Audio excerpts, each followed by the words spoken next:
Masih bersama kami di Indonesia Business Forum pemirsa. Pak Dadan, ini kalau tadi kita dengarkan bersama UMKM ini banyak sekali yang mau ikut serta Pak. Kira-kira ada solusi nggak sih Pak dari BGN? Ya, kami selalu berkoordinasi dengan kementerian terkait, seperti misalnya kemarin dengan Kementerian UMKM datang ke kantor, kemudian menyuarakan bagaimana UMKM bisa ikut terlibat, kemudian mereka UMKM, Kementerian UMKM akan mengkurasi UMKM. Saya bilang silahkan dikurasi, kasih 1-2 championnya untuk menjadi mitra kami. Jadi ini peran Kementerian UMKM. Demikian juga koperasi. Koperasi pun harus mengkurasi koperasi yang ada untuk menjadi mitra. Tapi untuk menjadi pemasok kan tidak perlu. Karena untuk pemasok bisa langsung ke Satuan Pelayanan Pemenuhan Gizi. Yang harus dikurasi dan kemudian mendaftar adalah yang menjadi mitra melaksanakan Satuan Pelayanan Pemenuhan Gizi. Demikian juga Kementerian Desa dan itu. Jadi ini terbuka untuk semua pihak. Program ini program besar, program jangka panjang. Badan Gizi berperan menciptakan 2 hal. Satu, meng-create new emerging market. Karena 82,9 juta adalah market baru. Yang kedua, Badan Gizi berperan sebagai off-taker terdepan bagi produk-produk lokal yang selama ini sulit didapatkan. Jadi banyak program pemerintah CSR segala macam untuk membina UMKM, suruh menanam sayur, suruh melihara lele, ujung-ujungnya kesulitan memasarkan. Nah sekarang pemasaran itu tidak perlu susah karena Badan Gizi menjadi off-taker terdepan bagi produk-produk lokal dengan market 82,9 juta ketika program ini sudah jalan. Untuk sementara ini untuk tahun 2005, 17,5 juta market yang harus dipenuhi. Baik, kita akan dengarkan juga dari Pak Mukrodi. Pak Mukrodi mungkin tadi sudah beberapa kali dijawab gitu ya oleh Pak Dadan terkait dengan ini, termasuk terkait dengan dapur yang sempat menjadi kendala. Bagaimana tanggapannya Pak? Ya, terima kasih Pak Dadan. Jadi prasyarat itu memang harus kita penuhi gitu kan. Dan ini juga akan memberikan dampak positif bagi kami agar warteg naik kelas gitu kan. Supaya tadi ada higienis dan sebagainya. Dan insya Allah kita di Jabodetabek itu ada 50.000 Pak Dadan dan siap membantu. Dan mohon maaf dari sejak dulu sampai sekarang tidak ada yang makan di warteg keracunan gitu kan. Tapi memang perlu ada peningkatan itu. Dan yang kedua memang mohon maaf Pak, dengan harga seberapapun kami siap. Karena memang di warteg murah dan ekonomis itu. Jadi menurut saya kami nanti akan ikut berpartisipasi dalam program ini. Dan tentunya perlu ada edukasi Pak kepada kami sehingga kami bisa menjadi partisipasi dan bisa bermanfaat bagi UMKM untuk memberdayakan menjadi warteg-warteg yang bisa naik kelas. Terima kasih. Baik, Mbak Eliza, kalau dari KOR sendiri menyikapi bagaimana dampak dan juga 5 tahun program ini akan berlangsung, apakah juga nanti akan menggerakkan perekonomian atau seperti apa mungkin dari KOR? Ya, sebetulnya kan program makan bergizi gratis ini lebih ke bisa menggerakkan perekonomian lokal dan juga mengurangi ketimpangan ya antara misalkan desa, kota gitu kan. Dan untuk penggerak konsumsi kan kalau kita breakdown itu penggerak konsumsi kita kan ada kelas menengah dan atas ya. Kelas bawah ini tuh enggak terlalu signifikan mendorong pertumbuhan ekonomi, tapi MBG ini adalah salah satu untuk mencapai pertumbuhan ekonomi yang inklusif.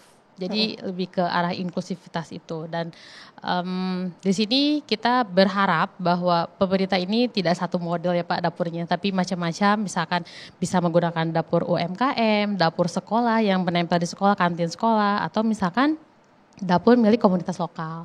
Jadi kalau misalkan kita menggunakan dapur existing, nah itu kan menghemat anggaran, juga lebih banyak publik yang berpartisipasi. Karena kalau misalkan publik semakin banyak berpartisipasi, itu sense of belongingnya mereka ini terhadap program tersebut itu makin tinggi. Dan mereka ini akan dengan secara penuh mendukung keberhasilan program. Dan yang mungkin ke depan beberapa yang harus dievaluasi itu terkait dengan pertama dari menu ya Pak. Saya menemukan ada menu yang bukan real food. Jadi yang makanan-makanan yang ya kategorinya junk food gitu. Itu kan sebetulnya jangan disajikan kepada anak-anak karena kan kita esensinya ini akan meningkatkan gizi dengan makanan-makanan yang real food dan sesuai dengan